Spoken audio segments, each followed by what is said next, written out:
سب گھر والے میرے سامنے تھے، لیکن میں کسی کو کچھ نہیں بتا سکتا تھا کہ آج اس گھر میں میری آخری رات ہے۔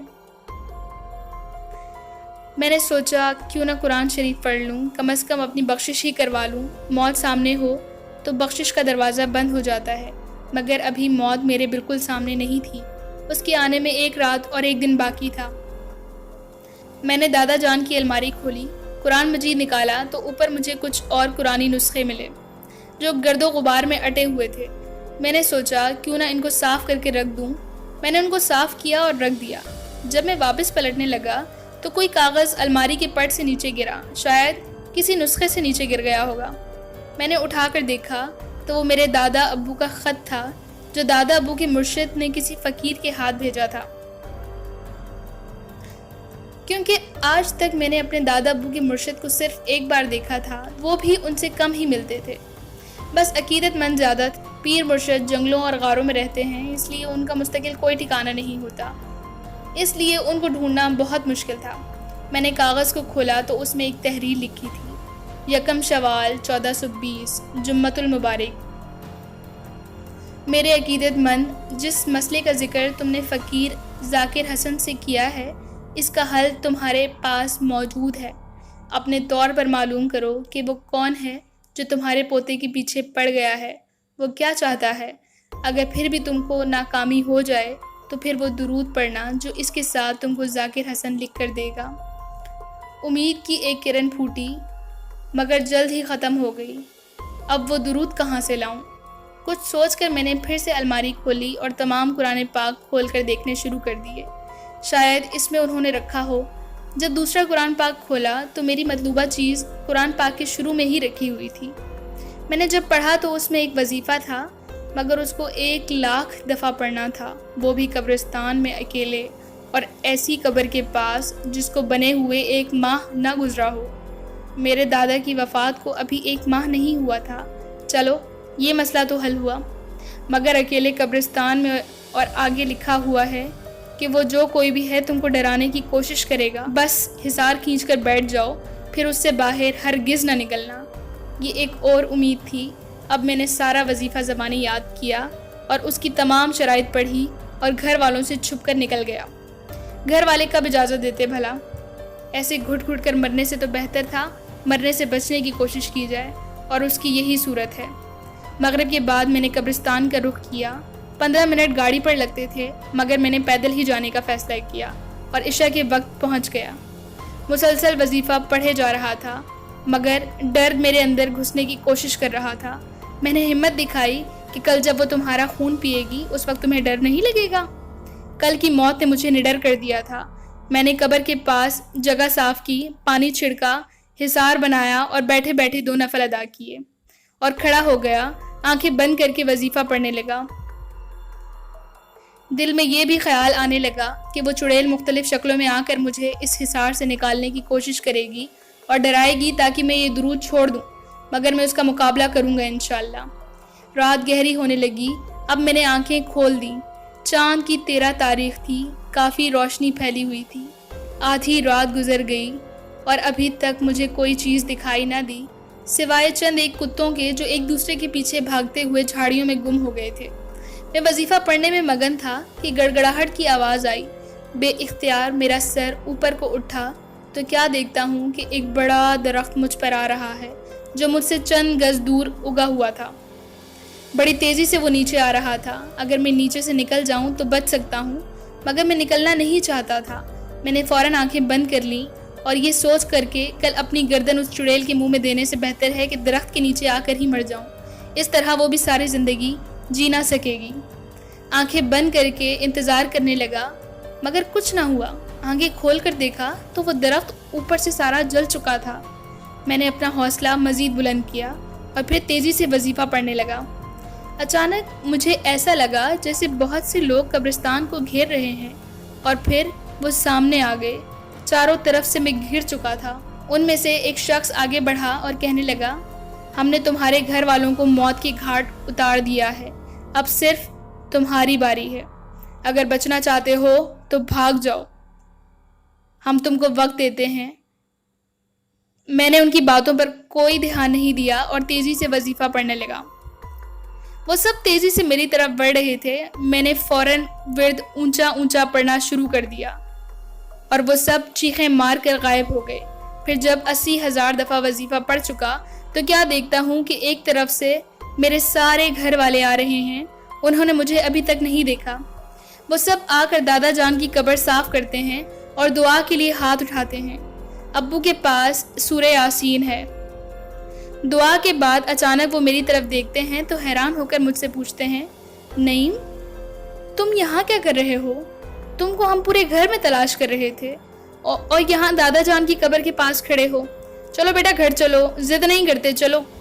میں نے سوچا ہو سکتا ہے میرے گھر والے ہی ہوں، مجھے گھر میں نہ پا کر یہاں آ گئے ہوں، مگر اچانک مجھے خیال آیا میرا چھوٹا بھائی بھی ساتھ ہے جس کی عمر صرف 5 سال ہے۔ اس کو ساتھ لانے کی کیا ضرورت تھی بھلا؟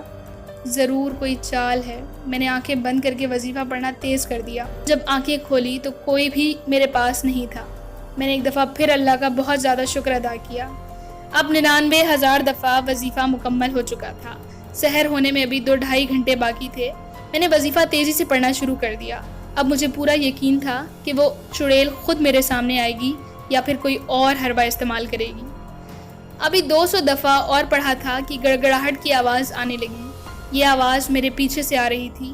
پھر اچانک یہ آواز بند ہو گئی اور چند لوگ مجھے میری طرف آتے ہوئے دکھائی دیے، مگر ان میں کوئی بھی میری طرف نہیں دیکھ رہا تھا۔ ان کے پیچھے کوئی جنازہ آ رہا تھا۔ پورا قبرستان لوگوں سے بھرا ہوا تھا۔ کوئی کہہ رہا تھا، وہ جو لڑکا کھڑا ہے نا، یہ اس کا والد ہے۔ ابھی تم دیکھنا، یہ لڑکا آئے گا اور اپنے والد کا آخری دیدار کرے گا۔ ان میں کئی میرے رشتہ دار بھی تھے جو مسلسل رو رہے تھے اور بار بار اس امید سے میری طرف دیکھتے تھے کہ ابھی دوڑ کر اپنے والد کو دیکھنے آؤں گا، مگر میں اپنی جگہ سے ٹس سے مس نہ ہوا۔ سب میرے والد کو دفنا کر چلے گئے۔ میں نے صبر کیا کہ صبح ہی چل کر دیکھوں گا، اللہ کے فضل سے سب ٹھیک ہوں گے۔ رات اس وقت کون میت دفنانے آتا ہے بھلا؟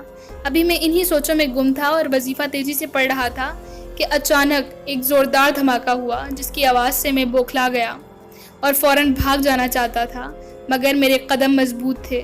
جب روشنی کم ہوئی تو میں نے دیکھا کہ میرے دادا کی قبر پھٹ چکی تھی اور میں ان آنکھوں سے کیا دیکھتا ہوں کہ میرے دادا قبر سے باہر آ رہے ہیں، کفن میں نہیں بلکہ گھر کے لباس میں۔ وہ مسلسل مجھے دیکھے جا رہے تھے اور ایسا محسوس ہو رہا تھا کہ وہ جیسے کچھ کہنا چاہتے ہوں، اور پھر وہ اچانک بول اٹھے کہ نعیم میرے پوتے، اس سردی میں تو یہاں کیا کر رہا ہے؟ پگلے چل، میرے ساتھ چل، میں تجھ کو لینے آیا ہوں، چل میرے ساتھ۔ میں نے وظیفہ پڑھنا روک دیا۔ ابھی 500 دفعہ وظیفہ پڑھنا باقی تھا۔ وقت بھی کافی پڑا تھا۔ میرے دادا نے میری طرف ہاتھ بڑھایا، مگر ان کا ہاتھ حصار سے باہر ہی رہا۔ میں نے اپنا ہاتھ اوپر کیا مگر ہاتھ حصار سے باہر نہ نکالا۔ شاباش میرے پوتے، میں تیرا دادا ہوں، ہاتھ آگے بڑھا، شاباش۔ میں نے اچانک ہاتھ نیچے کیا اور اونچا اونچا وظیفہ پڑھنا شروع کر دیا۔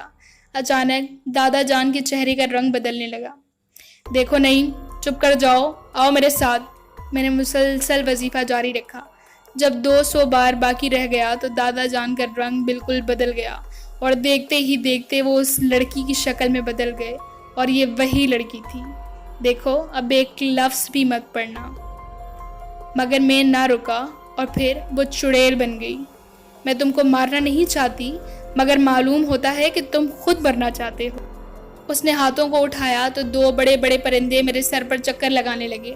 میں نے وظیفہ اونچا اونچا پڑھنا شروع کر دیا اور ان دونوں پرندوں نے بیک وقت مجھ پر حملہ کر دیا اور پھر حصار کے ساتھ ٹکرا کر جل کر راکھ ہو گئے۔ میں مسکرانے لگا۔ اب صرف 100 دفعہ وظیفہ پڑھنا تھا اور بس میں 99% کامیاب ہو گیا تھا۔ آخر چڑیل منت سماجت پر آ گئی، پھر لڑکی کا روپ دھا کر مجھ سے معافی مانگنے لگی۔ میں قسم اٹھاتی ہوں اگر تم یہ وظیفہ پڑھنا بند کر دو تو میں تمہیں کچھ نہیں کہوں گی، میں واپس چلی جاؤں گی، پھر تمہیں کبھی نظر نہیں آؤں گی، میں پکا وعدہ کرتی ہوں۔ مگر میں نے اس کی ایک نہ سنی اور میں وظیفہ پڑھنے میں مگن رہا۔ اب صرف 5 دفعہ پڑھنا تھا اور میں خاموش ہو گیا۔ میں اس کی منت سماجت سے لطف اندوز ہو رہا تھا اور میں اس کی باتیں سننے لگا۔ وہ بہت دانشوروں کی باتیں کر رہی تھی۔ میں واقعی بہت حیران تھا اور مجھے اس وقت احساس ہی نہ ہوا، اور اچانک مجھے کسی نے کان میں کہا، برباد ہو جاؤ گے، غافل نہ ہو۔ مجھے ایک جھٹکا لگا۔ یہ شاید میرے دادا کی پیر تھے، یہ انہی کی آواز تھی۔ میں بچپن میں ایک دفعہ ان سے ملا تھا۔ میں نے فوراً دوبارہ وظیفہ پڑھنا شروع کر دیا۔ رک جاؤ، رکو، میری بات سنو، میری بات سن لو ایک دفعہ، تم سے بہت ضروری بات کرنی ہے۔ مگر میں وظیفہ مکمل کر چکا تھا۔ اچانک میرے گرد آگ بھڑک گئی۔ میں وہیں کھڑا تھا اور آگ سمٹنا شروع ہو گئی اور چڑیل کی طرف بڑھنے لگی، اور پھر جب آگ کو اپنی طرف چڑیل نے آتے دیکھا تو بھاگ کھڑی ہوئی، مگر آگ اس تک پہنچ چکی تھی، اور یکے بعد دیگرے کئی دھماکوں سے چڑیل کا وجود بھسم ہو گیا اور وہ جل کر راکھ ہو گئی۔